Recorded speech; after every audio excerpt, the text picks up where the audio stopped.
to stop sharing my screen and introduce our next speaker, who is Marisa Virgen. She is actually an intern she was an intern at Mount SAC's Nursery, and we were very honored to sponsor her internship this last year. And so she's going to come on and tell you guys a bit more about her presentation. So Marisa, please take it away. Thank you. Thank you guys for having me. Let me just share my screen. Okay.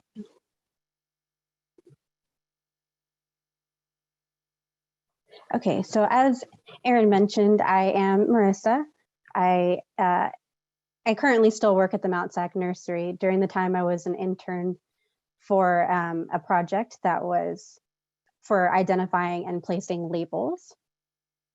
So just a little bit about me. I am currently, I just finished up my Ornamental Horticulture AS. Today was my last day. And I do currently have limited experience, but luckily I have gotten so much experience through the internship and through all of my time at the Mount SAC Nursery. So the goals for this internship were to identify the plants around the horticulture unit, identify some plants around the agriculture building, and then label and use plaques. So for the internship timeline, so it was offered to me in September. It did come to me a little bit late, so it was kind of rushed, and it was kind of presented to me in a more casual way. The way it was presented to me was, I was in the process of getting hired, but it got delayed, and it was offered to me as, hey, we have a project and you'd be getting paid. Are you interested? So I said yes, but I didn't realize that it would turn out to be a really great opportunity, but I'm glad that it happened the way it did. And then after October, it took a while for it to get going because there was issues with the computer, because the computer was super old and there was only one computer it was able to run on, the program that I'll talk about in a little bit. But finally, once all the obstacles were overcome after October, I finally finished on November 10th. So for the signage, this machine that's right here is called a gravograph machine.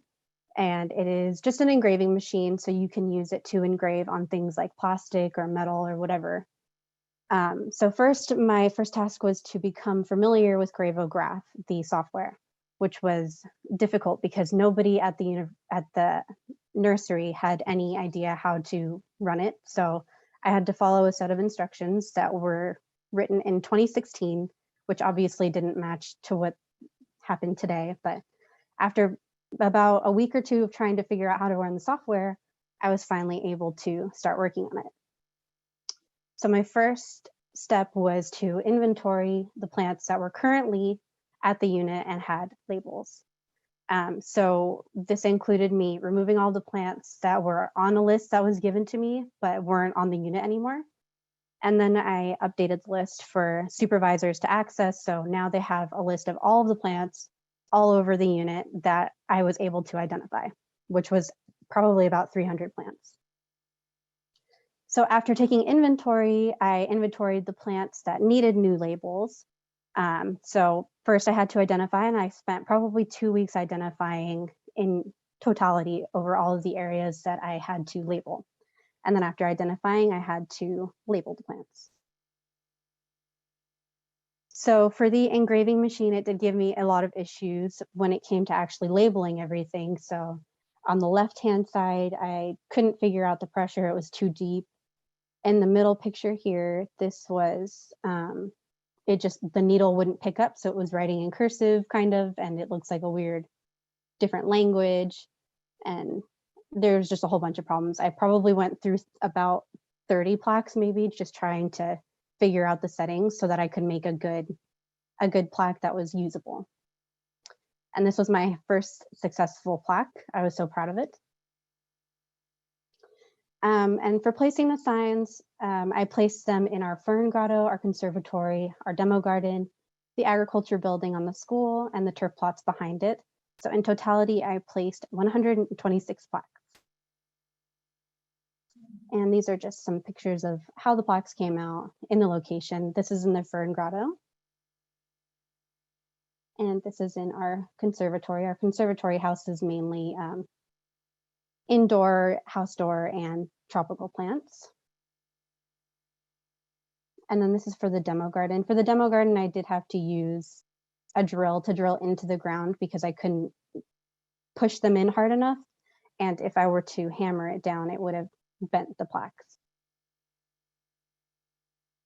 And this is our agriculture building. On the right-hand side, this is the first building that we see as we enter campus. So there was a little bit of pressure for me to do it correctly and make it look nice. But this whole section is California natives. So that was an interesting section to do. And that actually fits in perfectly with this week's meeting. And then on the left-hand side, this is the turf plots. And this is where our turf manager or our turf professor teaches all of the students about how to identify the turfs. And I just want to give a big thank you to everybody at the Southern California Horticulture Society for this opportunity. And a thank you to Erin for being so communicative and making this whole process feel a lot more relaxing. And I also want to give a big thank you to Brian, Irma, and Jesus, who I don't know if they're here, but hopefully they see this. Well, thank you, Marisa. That was super interesting to see. And it's also really cool to see the mark that you've made at school. You know, you can walk around campus and see, hey, that's my work. I did that. So yeah, really neat. It was really cool. A couple of friends who I was telling about the internship, every time they saw the plaques, they would tell me how cool it looked and how awesome they think I did. So that was a really fun opportunity. Yeah. I hope you kept one of the bad plaques as a reminder of, you just got to keep persevering and keep trying, and then you'll get a great plaque. Yeah, I left them all by the engraver, so everybody knows. All right, nice. Well, thank you so much. And congratulations too on the opportunity. It looks like you learned a lot, and we can't wait to see what else you do. Thank you. Thank you so much for having me. Of course.